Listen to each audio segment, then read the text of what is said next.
Masterizer. Sanibona ku-part 51 la siqala khona kuKelly owayesabiza uMasi wayengaphendula. Sathi uKelly sefonela uLucian kwi-cordless phone eceleni elinde nokuzwa ivoice kaMasi ku-cellphone. Wayiphendula ifone uLucian, uKelly waxolisa kuLucian ngokumphazamisa embuza ukuthi unjani uJoey. Wathi uLucian akazi nabo basalindile imiphumela kodokotela. uLucian ebuza kuKelly ukuthi angamsiza ngani. Wathi uKelly ngicela ungisize Lucian, kade ngikhuluma noMasi. Emva kalokho vele wayeka ukukhuluma wathula kodwa ngiyamuzwa uyaphefumula. Wathi uLucian, Kelly angazi noma ngeke-understand kahle, ngicela ungichazele. Wathi uKelly bengikhuluma efonini noMasi engitshela ukuthi uphuma ukuzobheka uLouis lapha esibhedlela, ethi usiya kwi-parking lot uyongena emotweni yakhe manje akabange sayiqedele inkulumo, unqamukile kodwa ngiyamuzwa usaphefumula namanje. Wathi uLucian mawucabanga kwenzakaleni. Wathi uKelly angazi lokho okungikhathazile njengoba ngicela wena ukuthi uma ungakwazi ukungiyela e-parking lot uyongibhekela. Wathi uLucian okay Kelly ngisakhona njengamanje. uLucian watshela uNatalie wathi ngiyabuya njengamanje. Esabambise noKelly ifone ethi angayivali. Esengaphandle uLucian wayebuza kuKelly ukuthi usamuzwa yini ephefumula njengamanje. Wathi uKelly ngiyamuzwa kwi-cellphone yami njengoba wena ngikufonela nge-landline ka-Alex ngithi ngiyafisa ngabe ngingeza lapha kodwa manje ngigade iy'ngane. Wathi uLucian angithi imoto kaMasi i-SUV. Wavuma uKelly ukuthi ayisilver. Is it an SUV? Yeah, it's silver. uLucian wavele wayibona imoto kaMasi wabona noMasi equlekile. Wathi Kelly ngizokubuye ngifonele back. Wathi uKelly kwenzakalani Lucian? Wait, Lucian, what's going on?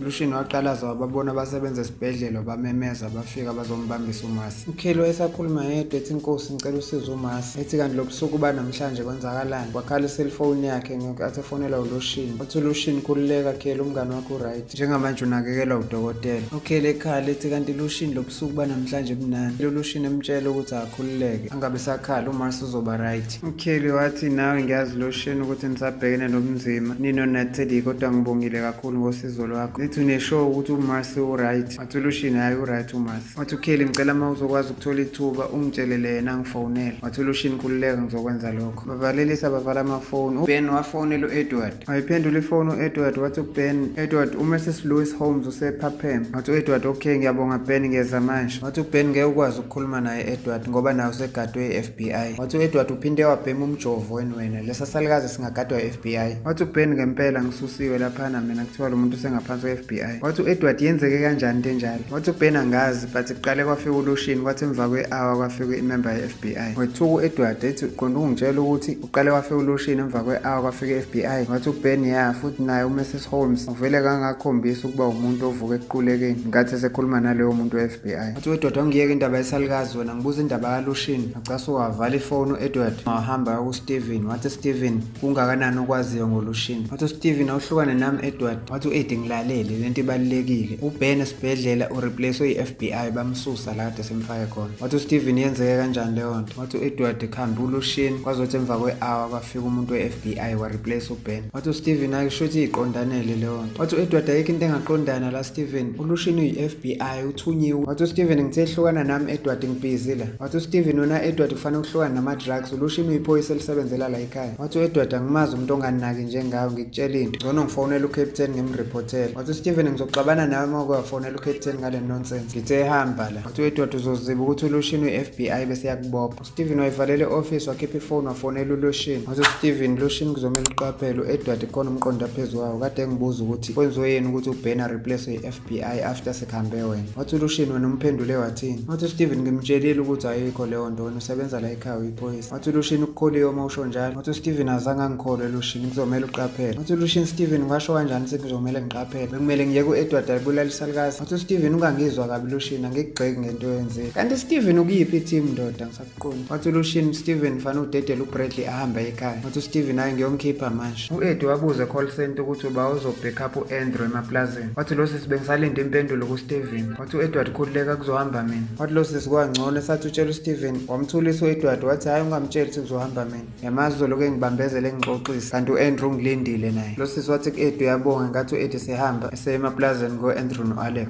uSteven uSteven wayitshela uBradley ukuthi siyakudedela usuya ekhaya manje. Uma kaRandall uvukile wathi abantu abenze lento abazali baka-Alex. Wathula uBradley angaphendula wathi uSteven ingathi akukuthusi nje ukuzwa lokho. Wathula uBradley wavele wayihambela washiya uSteven emile. Esibhedlela uNatalie wacela ukuxolisa indlela akhulume ngayo. Wathi udokotela ngiya-understanda nami isimo obhekene naso. Wathi uNatalie ngiyazi ukuthi ukwenzile okusemandleni akho. Wathi udokotela ya futhi angiyona uNkulunkulu. Ngoba ngibona abantu abaningi besinda nomfana wakho futhi ngiyathemba uzosinda. Wathi uNatalie ngingakwazi umbona dokotela ngiyacela. Wathi udokotela ngeke ngikuvumele kwamanje ukuthi ungambona ngendlela umjovo umshintshe ngayo ngoba usamvuvukalisa ubuso wabushintsha baba namabala amnyama na blue. Wathi uNatalie ngiya-understanda wayezalwe vele black and blue. Ethi ngicela dokotela ukuyombona. Udokotela watshela unesi ukuthi akahambe aphelezele uNatalie ayombonisa uJoe ewodini lakhe. Wahamba uNatalie wayongena ewodini laJoe wamfica esalele embhedeni ekuleso simo ade echazwa udokotela. Afika uNatalie wahlala phansi wakhuluma noJoe. Wathi Joe kuzomela uqine ube strong ngoba kungenjalo bazofuna ukudonate ngezicubu zakho zomzimba ukuthi ziyosiza abanye abantu kanti wena obungakwenza ukuthi ube strong uvuke kulo mbhede. Ethi uNatalie Joe ngazi ukuthi izingane zami eziyongcwaba mina so angiyimisela ukuthi ngingacwaba ingane engiyizalayo. Ethi nokulala kwakho kulo mbhede kungikhosta usuku nosuku imali engayi-afford ngenxa yokuthi ulele kwi-private hospital. Ethi Joe angazi ukuthi ngiyakuthanda futhi ngiyaxolisa mfana wami ngayo yonke into e-wrong engayenza makukhona la engakuphatha khona kabi. Ungixolele nangokuqinisa kakhulu isandla sokuba umzali. Ethi lokho kusuke kusenziwa na indlela engikuthanda ngayo. Ethi bengisazokutshela nanokuthi mina sinolotion sesizoshada. Ethi Joe kufanele uvuke uphume kulo mbhede sihambe siyohlala sonke emzini omusha esiwuthengile la uzokusona eroom lakho neprivacy yakho. Wathi vuka ngane yami ngiyakuthanda. U-Alex wabuza ku-Andrew ukuthi why besapake kanje. Wathi u-Andrew ngisalinde impendulo from ibhosi yami uSteven ukuthi ngiqhubeke yini. Wathi u-Alex kungani uzoze umlinde. Wathi u-Andrew ngoba le location isephethwe amaphoyisa kwenye indawo engikwenza la ngikwenza ngemvume yakapteni wami akade engitshela ukuthi angizokulanda mangikuthola kodwa ngenxa yento osungitshele yona njengomzali olahlekelwe ingane ingakho ngihleli ngibalindile. Wathi u-Alex kumele sihambe manje. We need to go now. Wathi u-Andrew kuyasiphoqa ukuthi silinde angikwazi ukuhamba ngaphandle kwe-backup mangingasekho ezweni engisebenzela kulona. U-Alex wayesekhala watshela u-Andrew ukuthi akamboleke ifoni. U-Andrew wayinikeza u-Alex ifoni. U-Alex wafona esefonela u-Esperanza. U-Esperanza wayiphendula ifoni. Wathi ubani lo wazisho u-Alex. Who is this? It's Alex.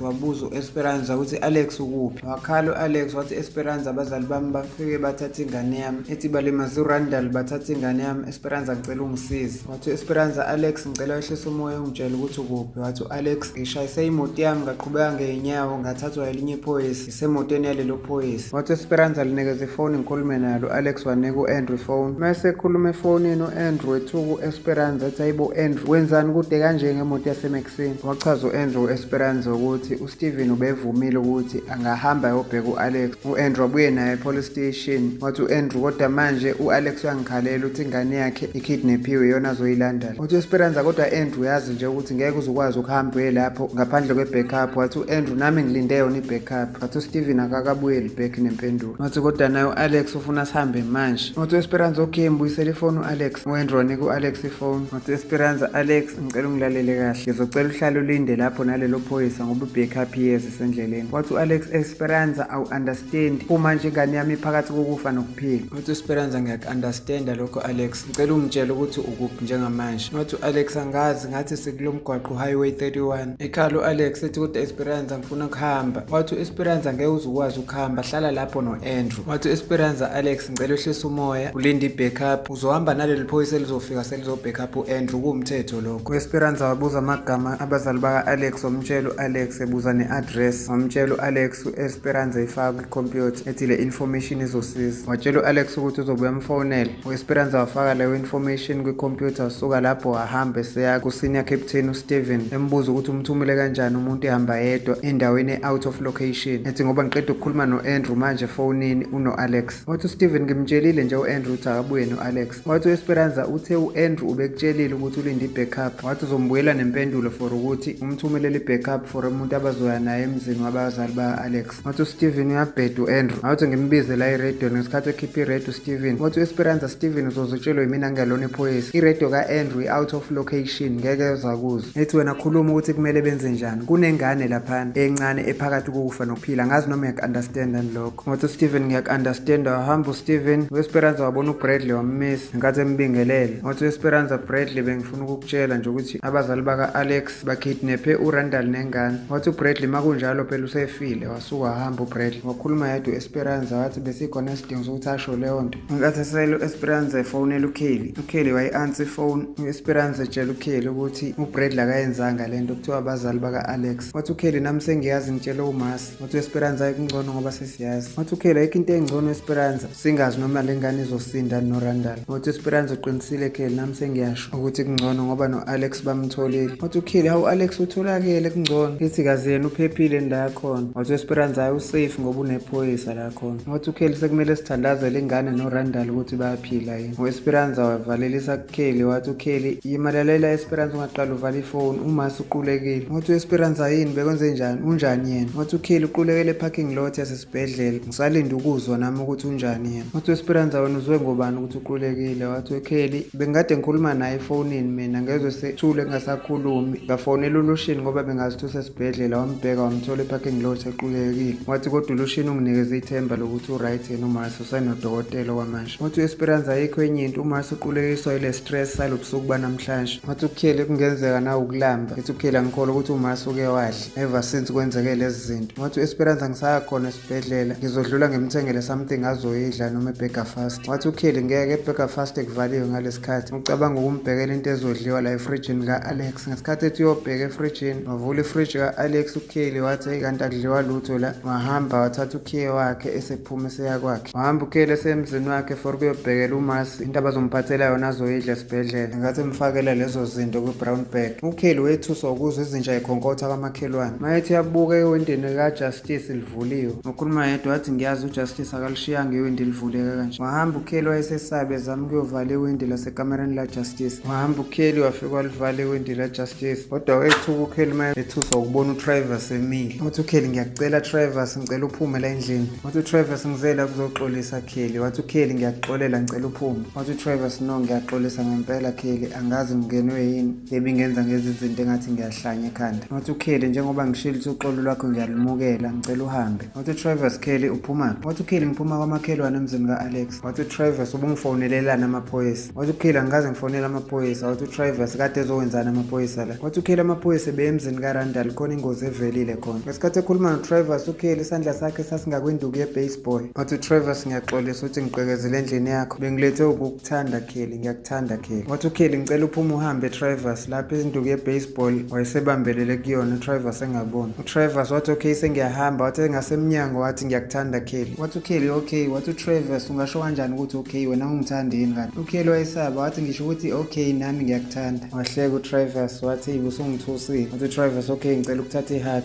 Wathi uKelly ngicela uyithole kusasa ihug not njengamanje. Wathi uTravis ngeke ngeze ngikulimaze ngiyakuthembisa. Ethi ngiyakucela Kelly ngicela ungithembe njengoba ngikuthanda. Wathi uKelly Travis ngicela siyikhulume kusasa lento. Wathi uTravis ngeke ngihamba ungangihaganga sondela Kelly.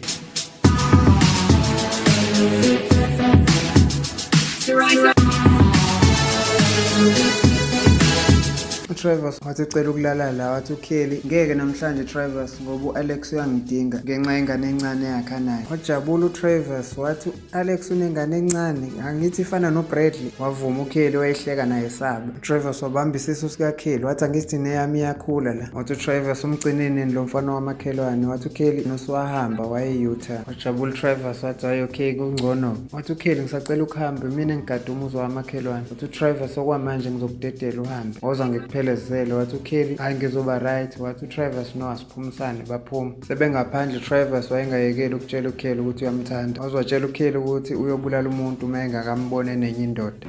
I'll kill before I see you with another man. Wathi uTravis nami ngiyakuthanda Kelly ayenziwa futhi lento wayenza ukuthi ufike ulale nomuntu bese umyeka kanjalo ungamfoneli ungaphenduli nama phone calls. Wathi uTravis umgcineni lo mfana wakamakhelwane. Wathi uKelly ngikutshelile nje ukuthi uhambile. Wathi uTravis uphindele eUtah wavuma uKelly. Wathi uTravis ya uhambile wabuyele eUtah ya uhambile. Ngesikhathi eSmile uTravis ese-confused uKelly ukuthi kwenzakalani ngoTravis wayelokhu ephinda amagama ukuthi uhambile. uKelly wayesebuka uTravis ngamehlo kusaba wavalelisa Travis Rivers wahamba. Mayesesibhedlela udokotela wayetshela uMarcy wayephiwe ukuthi ubequlekile ethi uMarcy ubengaqulekanga. Udokotela wabuza kuMarcy ukuthi usezizwe njani manje. Wathi uMarcy uzizwe right yena. Ethi kumele ngihambe ngithunyelwe uma umkhwenyana wami. Wamvimba udokotela wathi cha ngeke uzukwazi ukuhamba manje. Ethi udokotela sokudedela i-blood pressure yakho mayisesezingeni ngoba ungaba kwi-risk yokuthola i-stroke uma ungahambi usho. Ethi uMarcy kodwa ngizizwa ngi-right mina. Wathi udokotela kodwa kuzofanele kudle. Wathi uMarcy asikho isikhathi sokudla ngendlela izinto ebeyibheda ngayo osukwini lanamhlanje. Wathi udokotela kodwa uma ufuna ingane yakho iphile kufanele kudle. Wathi uMarcy uqonda ukuthini? Wathi udokotela ubungazazi nokuthi ukhulelwe uzoba nengane. I'm pregnant. Yes. How many months? Siyayibeka lapha namhlanje ungaphuthelwa episode elandela iso-uploada kungekudala.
Thank you for watching Steriza TV, and please don't forget to like, subscribe and hit the notification bell for more videos like this.